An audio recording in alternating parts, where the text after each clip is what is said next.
Hi class. So I want to start off the video this week with more of a face-to-face conversation because we're talking about human skills, about collaboration in workplace environments, about working well with others in terms of developing communicative artifacts and products. So first of all, welcome to my office. I'm in the Deuxième Maison building, or DM, on the MMC campus. If you ever want to talk face-to-face, just drop me a email and we can schedule a time to meet. I'm more than happy to meet with you and talk through what we're doing in class or about your own work.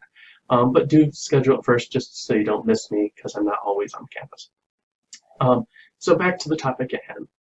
Collaboration in workplace environments. It's really essential to learn it in this class because it's something that is really essential to professional practice. It's something that you're going to have to do a lot throughout your career.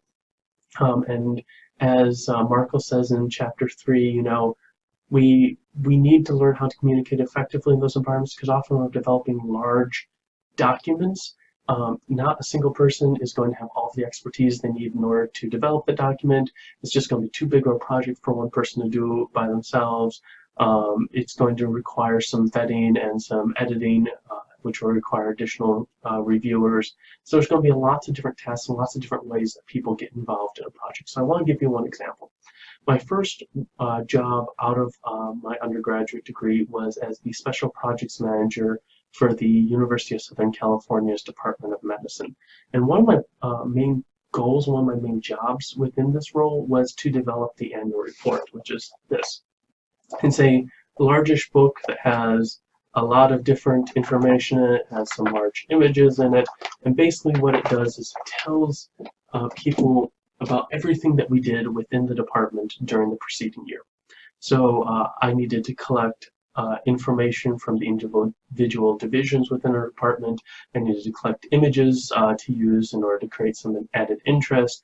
I needed to speak to subject matter experts in a range of different areas. I needed to collect all of the CVs of our different doctors.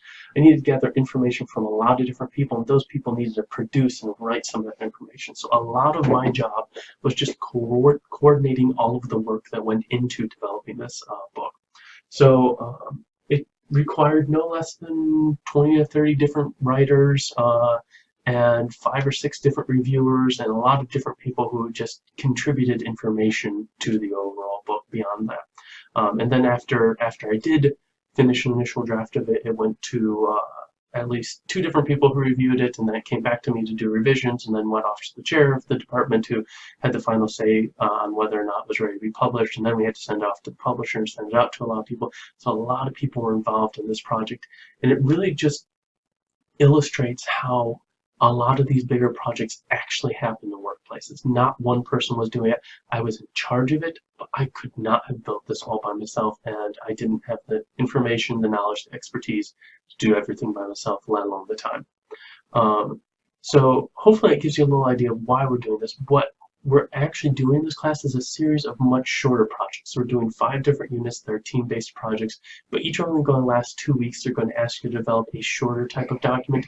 And realistically, why we're doing it this way is partially because we're online, and partially just because I want to give you repeated practice where you can start to develop some strategies and then hone those strategies throughout the semester and make them better and better to the point where you can actually communicate effectively within your team, where you can develop effective documents, where you can really be successful at this. So I'm going to come back in the second half of this video with just some overview of how the unit is structured and looking at some of the tools that we have available on Blackboard. Hi class, so in the second half of the video I just really want to show you a little bit about how our team units are structured and what kind of tools are available to you for collaborating with your teammates. So first of all, let's go ahead and take a look at this week's unit. So our team units actually last for 2 weeks. During the first week, you're going to primarily be working with the quizzes. You'll be first doing an individual quiz and submitting that on Wednesday of the first week, so you'll be submitting it in 2 days. Then you'll have a chance to access the team quiz starting on Thursday of this week. It's not currently available for you, partially just to close down any confusion about what you should be doing first and when you should be prepared to work with the team quiz. So starting on Thursday, you'll be working on the team quiz. That'll be due on next Saturday. And the team quizzes tend to ask you a little bit harder questions that involve a little bit more application of ideas, questions that involve a little bit more extended writing. So they tend to be a little less multiple choice and a little less just recall questions, and more complex, in-depth questions that actually might benefit from being able to talk through them with the rest of your team. So when you actually submit the team quiz, only one person will have to do this, the team leader who's assigned for that unit, and you should go back and check the emails which I sent out yesterday in order to see who the team leader is for this first unit. The team leader will have to log into the assessment section of Blackboard and submit the answers that you agree upon for that quiz. When that person does that, everyone in the team will get credit for the answers for that the team submitted as a whole. So in order to find your team, all you need to do is go over to the Teams section here in Blackboard. So right over here. I've logged my student preview, my fake kind of student account, into Team 10 just so you can see what this all looks like a little bit. So sorry to Team 10 to show the inside of your group, but here's this is what the team section looks like. You'll see that all of your group members are right in there, so you can contact any of them directly from there if you want to, but you also have a number of different tools down here. So the first tool that you have is collaboration. If you'd like to do any direct, like synchronous chat sessions, you can do that with this. You can also use a virtual classroom that allows you to see the documents that's on somebody's computer, but I'd suggest that chat is probably going to be more useful to you. You'll need to have Java installed in order to do this, but then you can open up a chat session and talk to each other directly. If you choose to use this, you can. It might be useful in certain situations if you need to come to decisions quickly. So the next tool is File Exchange. This could be a place where if you just want to post different files that you'll need for the project, you can post them here. Again, if you decide to use this, you can. You don't have to use it, but it's an option in case you want to. Next one's the group discussion board. I'm going to ask you to definitely use this for your team quizzes. The primary reason why I ask that is because a large part of the potential issue of this team-based structure and online is that some people may be inclined to try to do free riding, to just get credit for other people's work. So I need different ways to observe your teamwork and ensure that everyone is contributing to it. So with the team quizzes, with the team applications, everyone needs to contribute, and I need to be able to see evidence of those contributions in order for every team member to get credit for the work. So I'd ask you to use the discussion board because this is where I will be looking for evidence of your participation. So for this first unit, just log in here, go down to the Unit 3 team quiz, and you'll have a space where you can talk about that quiz here. My recommendation would be to go ahead and reply to the initial thread and then create discussions with this in the subthreads for each question. So you might have one for question 1, and just to give you an example, question 1 for this first quiz is going to look like this. So you can go ahead and post it in there, and then you can start a discussion after that, after you submit it. Again, Team 10, I will delete this before you see it. You can go in here and you can reply to each subthread and start discussions of what you think is right. So in this one you might say, oh, I really think that option A is right, or I really think that option D is right, and this is why. And don't close down that discussion until you're sure that you've explored all the potential possibilities and come to some sort of conclusion as a team.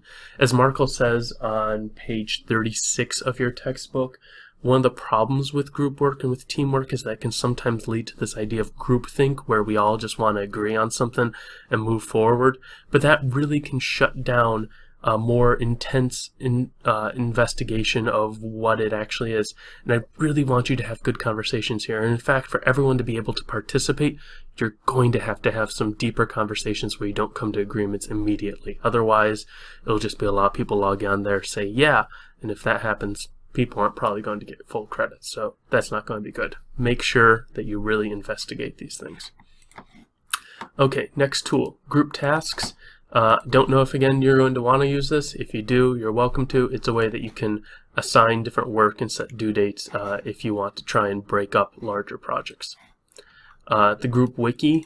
This is where I'm going to ask you to develop your team applications. So let's actually go back to the course content and back to the Unit 3. So, as I was saying earlier, this first week you're going to be focused on these quizzes. You're going to take an individual quiz, and then you're going to come back together and you're going to take the team quiz as a group. After you're done with the team quiz, you're going to have a couple days to develop an individual version of the application. These are often going to be shorter versions. They're definitely posted on the unit, so you can get started on them this week. Otherwise, you're only going to have 2 days to complete it. So I'd suggest starting it sooner, but I wanted to give you a lot of time to then take those and develop those into the team application. So we can go over this a little bit more next week, but basically what I'm going to ask you to do is, after you have your individual application, after the deadline has passed, to go into the group wiki, find the team application for that unit, and then to start posting your individual applications and then discussing how you want to develop the full wiki or the full application for it. In order to work with the wiki, you need to go in and edit the wiki content, and then you can edit it as if it was a Word document. Again, I'm going to ask you to definitely use the space to do it, because again, I need to be able to see who is contributing and who is not. I don't want to leave it to individual group members to feel like they need to rat out teammates or other things like that. I want to be able to observe everything, so you need to use the space to develop your group work. So you're going to use this specifically for your team applications. We can talk more about functionality and what the team leaders do in this process next week, just to not add too much detail yet. So the final thing that you have is sending email. If you want to contact each other directly through email, this is the same as the email system for the entire class, but you can send it to individual users or to everyone on your team in order to communicate that way. So that's just a quick overview of what our team units and all of the tools look like. Hope that helps a little bit. Obviously, if you have questions, send them to me, post them in the discussion boards. I want to make this process as painless and as clear as possible for you and really facilitate effective group work throughout the semester. Bye.